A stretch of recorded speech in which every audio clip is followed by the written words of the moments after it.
This dude says Gen Z is getting priced out of their own country. Early eggs. It's a small channel. He doesn't even have 3,000 subs. Eating at me for months now. And I think a lot of you guys are going to relate to this. I'm 24 Minecraft. years old. I make $125,000 as a software engineer in New York City. And before you click away thinking this is some humble brag from a privileged tech bro, just hear me out for a second, because what I'm about to share is going to make you realize how broken things actually are. I worked minimum wage and retail jobs for 10 years to pay my way through community college and university. I graduated with zero debt, zero student loans. I did everything right. Studied computer science, learned to code, got the good job everyone talks about. On paper, I won. I'm living the dream that guidance counselors sell to high school students. But here's what nobody tells you about that dream. My take-home pay after taxes is $79,000 per year. And my girlfriend, she graduated into one of the worst job markets for new graduates in decades. Tech layoffs, they're everywhere. Hiring freezes, company replacing entry-level positions with AI, or the offshoring of entry-level jobs. She's been grinding out hundreds of applications, rewriting her resume over and over, working minimum wage jobs while she waits for something, literally anything in her field to open up. So I'm kind of supporting both of us on that $79,000. In one of the most expensive cities in America. We live with 2 other roommates just to make the math even work. Just think about that for a second. Someone in my position doing everything society told me to do, making what most people would consider really good money, is barely just staying ahead. We're sharing a place with roommates. We're not going on fancy vacations. We're not buying new cars or thinking about buying property even. We're just surviving. Comfortably, sure, but surviving is nonetheless the word for it. If someone in my position is barely keeping ahead, then the traditional American path isn't just hard anymore, it's fundamentally broken for most people my age. But here's what I realized over the years, and this is why I'm making this video. We don't have to keep playing that game that rigged us. We can change the game entirely, and Gen Z might be the first generation positioned to actually do it. Now I know what you're thinking. Another video saying work harder or start a side hustle or whatever, but that's not what I'm talking about. This is looking at the actual numbers, understanding what we're actually facing, and making strategic decisions based on reality instead of the stories we've been told about how life is supposed to work. So let me just walk you through what's actually happening to our generation, and then I'll show you the alternative path that I'm personally taking. Here are just the plain numbers and a real plan. And it's kind of why the job market isn't just being tough right now, it's actually systematically broken. Let's start with my girlfriend's experience because her story is way more common than mine right now.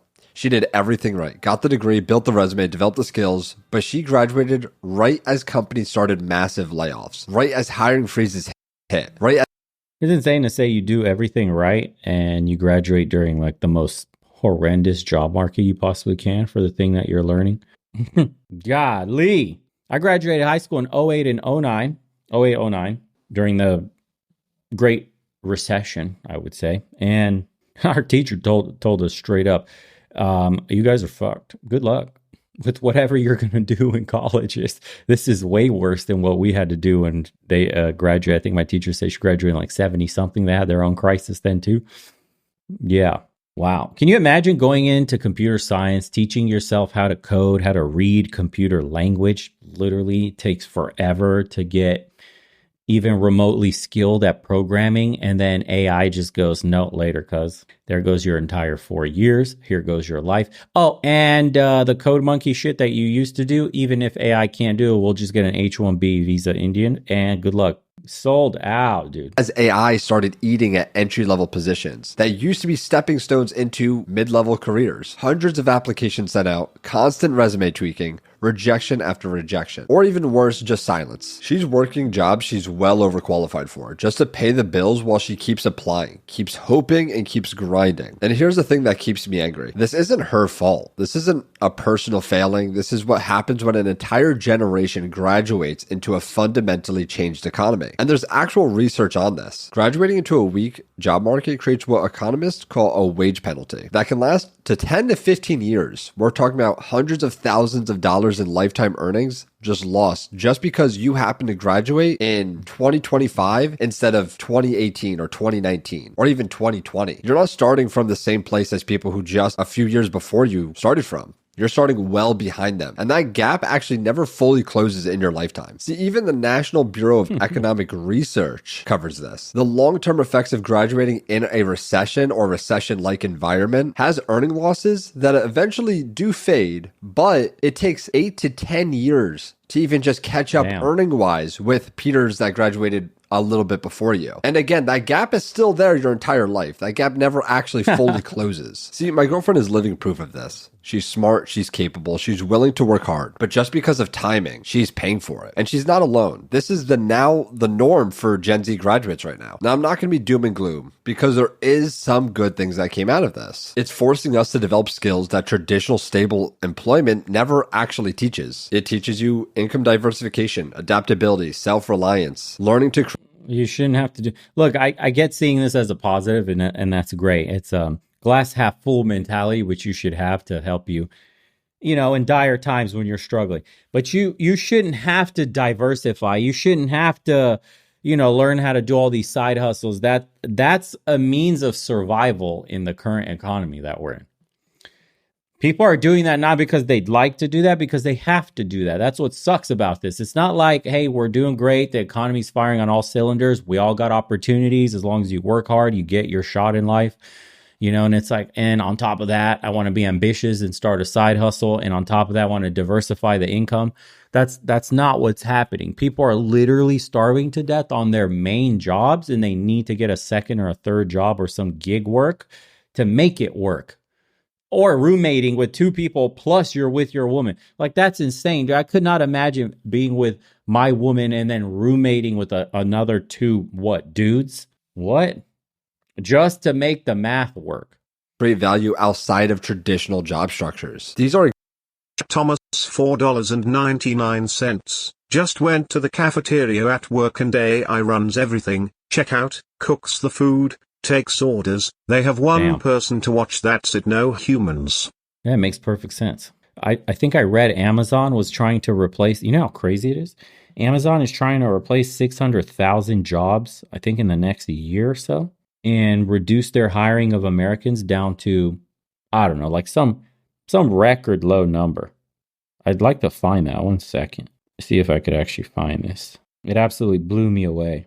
Like, we're full steam ahead. I don't think people actually recognize what's coming down the pipe in as little as 5 years. I'll let him speak while exactly the skills you need when you're building towards something completely different, when you're planning an exit strategy instead of a traditional path. The job market being terrible is actually training us for independence, even though that's not what it really intends. And I'm not saying it's actually good. I'm saying we can still extract value from a bad situation. And let's talk about college for a second, because this is where the broken system really becomes obvious. College tuition has increased 180% since the early 2000s. And you want to know how much entry-level salaries have increased in the same time? When you adjust for inflation. So yes, when you adjust for inflation, it's actually a grand total of nothing. It has been completely flat adjusted for inflation. And you may be like, oh, I was earning this amount of money back then, and now I'm earning this. That is because you were looking at the nominal change and not the real change in salaries. In addition, you also have to remember you probably bought a house in that time, meaning your cost of living has actually barely increased compared to somebody just graduating, just trying to buy a house. Let that sink in. Education costs way more and basically gets you the same earning power as it did 25 years ago with more student loan debt. Actually, on average, it's about $37,000. And it's not uncommon to see people owing over $100,000 or more in student loans. So yeah, you're paying for the same degree that gets you the same job, except now you're starting tens of thousands of dollars in debt before even earning your first paycheck. And your first paycheck is actually less than what it would have been 25 years ago in terms of inflation. That is objectively the worst and most terrible ROI I've ever heard of. Like, if this was any other investment, everyone would recognize it and be like, that's a scam. Now, there are ways to avoid this. So here's the numbers. Amazon has plans to lay off 600,000 workers and replace them with AI and robots. Before 2030, you're going to see Amazon, which has massively invested in AI, replace all factory workers and all drivers. It'll be 100% robotic. So all those workers are going to go away. Think every Amazon worker, UPS, FedEx, all that stuff gone. Can you imagine? This trap, you can go to community college, work through school, but most people my age get sold a different story. They go to a good school, get a degree, just a degree because it's the same. and say the job will come. You'll eventually pay that debt off, but except eventually now means a decade or more of payments, and the jobs now aren't even there. And even when they are there, the salaries haven't kept up with the pace of that debt. This is forcing Gen Z to think more critically about education ROI. More people are questioning whether a $200,000 degree or even a $100,000 degree even makes sense anymore, when it leads to the same job, or the same pay at least, as a trade school certification. So now we're routing around the traditional system because we have to. The system is broken, but we're learning to see the alternatives. And that skill, being able to question the system and find alternative paths, that is going to serve us really well. But it doesn't just stop there, because here's something I fully didn't understand until more recently. The American healthcare system isn't designed to keep you healthy, it's designed to keep you employed, actually. The average annual health insurance premium through an employer is now $8,435 for just single coverage. And if you want to cover your family, it's now around $24,000. And that's just the premium. There's also the deductible, which is around $1,700 to $1,800 before insurance even kicks in and starts paying for anything. Medical debt is causing 60% of bankruptcies in the United States. It's the leading cause of bankruptcies in the wealthiest country in the world. And we are actually statistically more unhealthy than we were just decades ago. This is creating an entrapment. And I don't think how people realize how insidious this is. You need employer-sponsored insurance, which means you're locked into jobs even when they're terrible, even when you're miserable, even when you're being underpaid or mistreated, because leaving means paying $500 to $800 a month for marketplace coverage. And despite all this, the stock market is all-time highs. You know, real estate, all-time highs, all that shit. Company profits, guys, they keep telling us how all these companies are making so much money. It's never been better. How? How are they making all this money? Because they're taking it from the people that are working there. They're gouging even their own customers. Shrinkflation on top of actual inflation is insane. I just saw that gold just had a 6% little dippy, lost 6% of its value, a big little pullback. I think of that the buying was a bit overheated, like I said, I think in the last stream. I'm pretty sure it was last night's stream. Somebody was asking me like what I'd invest in. I didn't want to touch gold because this market makes no fucking sense. Dude, the value proposition this is a scam. This is a pyramid scheme. Worse deductibles or gambling with your health entirely. A lot of people can't take those risks. I can't take those risks. I have Crohn's disease. So if I were to leave my job and have no insurance, I'd be screwed. My medication costs $12,000 a month just to manage my symptoms. Now, thankfully, I have good insurance right now to where I don't have to pay that $12,000 a month, but that's how much it costs. People can't take those risks. You can't try starting your own business. You can't take time off to figure out what you actually want to do with your life because you need health insurance. And the only affordable way to get there is to just stay employed. Or obviously, if you're under 26, you can stay under parents, but that's costing them even more money. This isn't just some flawed in a broken system. No, it's entrapment. And again, I'm not just trying to complain. I genuinely want people to see this. Crohn's disease, brother, better get better DNA. Shit. Choose a struggle, bro. Can't be broke and have Crohn's disease. Yes, because once you notice the handcuffs, you start looking for a way out of them. And eventually we'll find that key. And again, it doesn't just stop there. Kids, our population is declining in the United States because having a child is becoming a luxury good nowadays. My girlfriend and I talked about whether we want kids someday. And the honest answer is I genuinely never wanted them, but she did. And I looked into the cost of them. And it can go up to $30,000.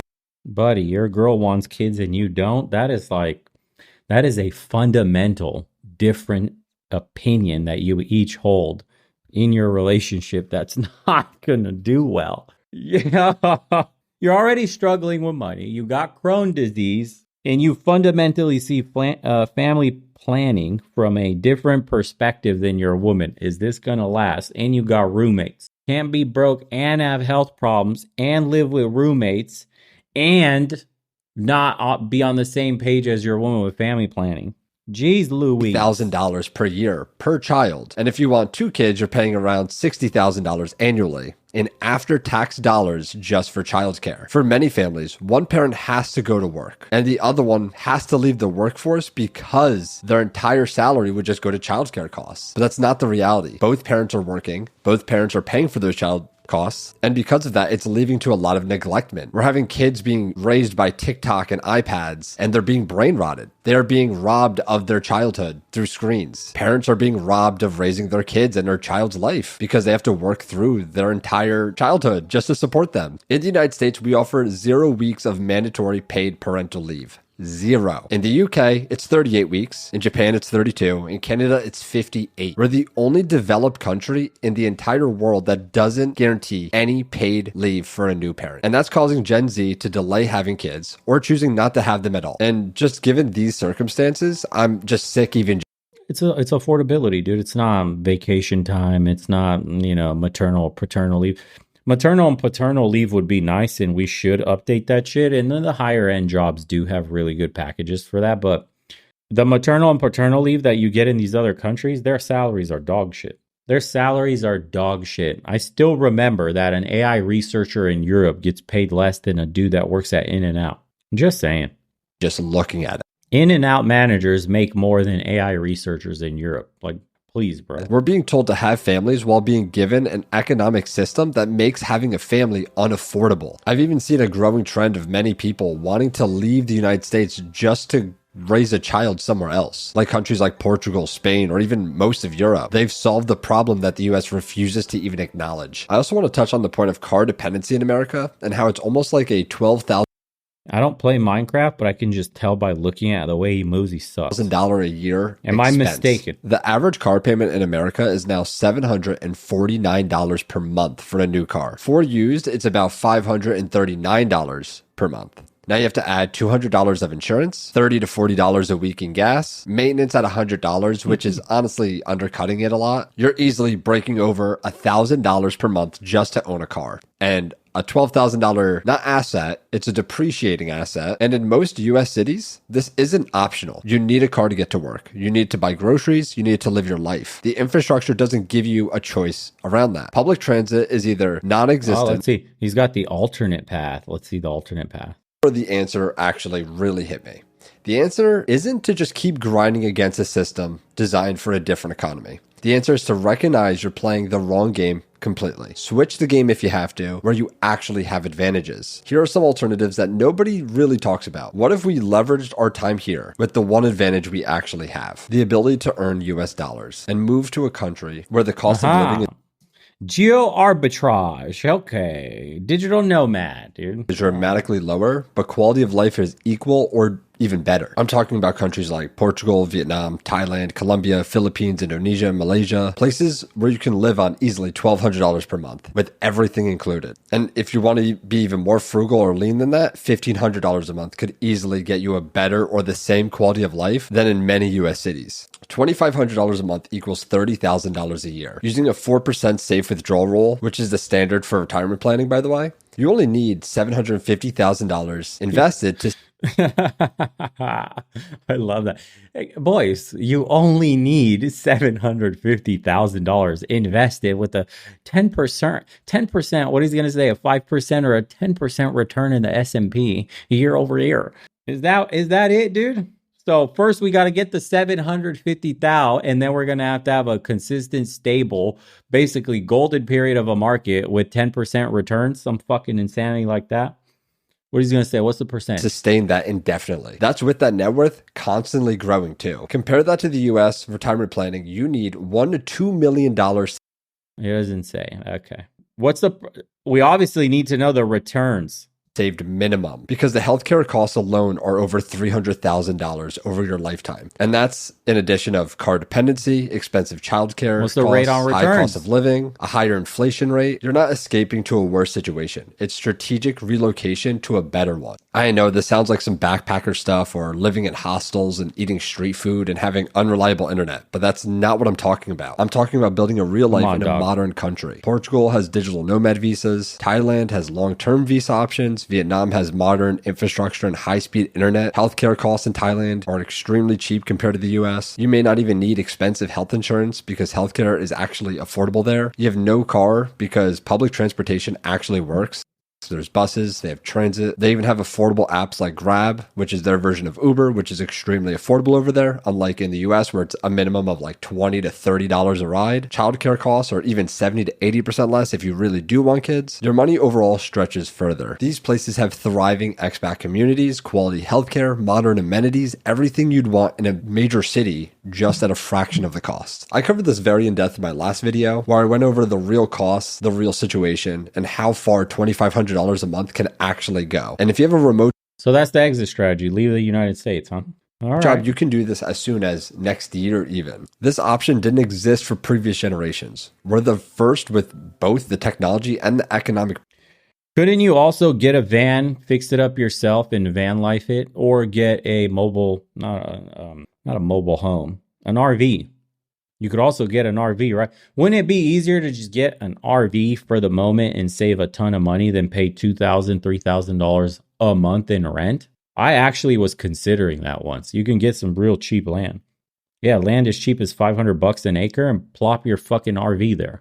You know, this option requires $750,000 with probably a minimum 5% return year over year, so that you don't really eat into whatever your annual spending is. Pressures to actually make it work. That is my exit strategy. And if this approach actually makes sense to you strategically, and I want to emphasize strategically, not emotionally, here's exactly how to position yourself. First, build skills that work remotely. Coding, digital marketing, writing, design, anything that doesn't require a physical presence in the office. The job market is tough, I know that, but remote work opens global opportunities instead of just local ones. Second, optimize your finances right now. No high interest debt. Live well below your means. Invest consistently. I know this sounds boring, but build the foundation while you're young, and compounding works in your favor. The difference between 20% versus 50% of your income in your 20s is the difference between retiring at 65 or having the option at 35. Third, I would research countries very seriously. Join expat communities online. Yeah, so his plan is to digitize his work, go remote, and somehow earn an income online and then live in these, really cheap countries. It is an option, but it's dwindling for a lot of people. Homeless guy here. I completely understand your frustration. Homeless dude is watching YouTube videos. Boomers had the door to the American dream open for them and then proceeded to lock it behind them. Sheesh. It's wild how the American dream has turned into just trying to afford rent and groceries. Fucking hell. $125,000 a year? Oh, he's rich. In New York City? Oh, that sucks. Never mind. Yeah. This economy, it's true that it's ass.